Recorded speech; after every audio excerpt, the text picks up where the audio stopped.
పుట్ట చైతన్య గారు కమలాపురం శాసనసభ్యులు మాట్లాడారు.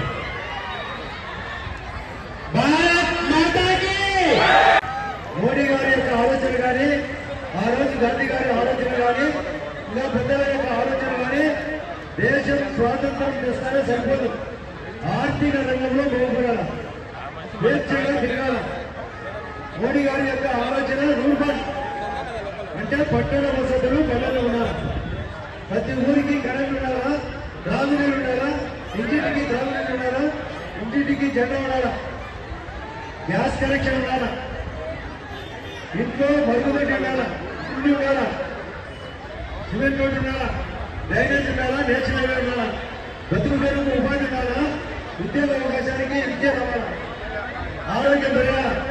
ఈ దిశలో మోడీ గారి యొక్క ఆలోచన ఈ దేశం మరొక 3-4 సంవత్సరాల్లో ఇప్పటికే 5వ ర్యాంక్ ఉంది, 3వ ర్యాంకు అవకాశం ఉంది.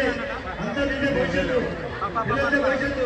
మీరు చక్కగా బాగున్నారు, మీరందరూ బాగుపడాలని, మీకు ఉద్యోగ ఉపాధి అవకాశం జై మోడీ, జై చంద్రబాబు, వందే మాతరం. Thank you.